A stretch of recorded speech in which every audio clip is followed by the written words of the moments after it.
গত মাসের 21শে জুনের পর আবারও এদিন অর্থাৎ 12ই জুলাই জেলা তৃণমূলের কোর কমিটির বৈঠক সিউড়িতে হওয়ার কথা ছিল, কিন্তু সেই বৈঠক কোর কমিটির সিদ্ধান্ত অনুযায়ী আয়োজিত হচ্ছে বোলপুরে জেলা তৃণমূল কার্যালয়ে। শনিবার দুপুর 3টে থেকে সেই বৈঠক শুরু হয়েছে।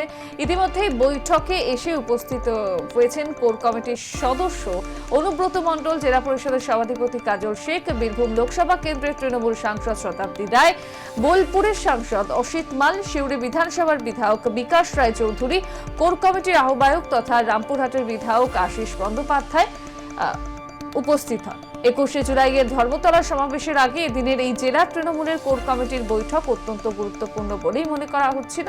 অন্যদিকে মুখ্যমন্ত্রীর নির্দেশ মতন প্রত্যেক মাসে বোলপুর, সিউড়ি ও রামপুরহাট এই 3 মহকুমাতে পরপর কমিটির বৈঠক হওয়ার কথা থাকলেও বারবার বোলপুরে বৈঠক কেন স্থানান্তরিত হচ্ছে সেই নিয়েও প্রশ্ন তুলেছেন রামপুরহাট ও সিউড়ির তৃণমূলের একাংশ নেতৃত্ব এবং কর্মী সমর্থকরা।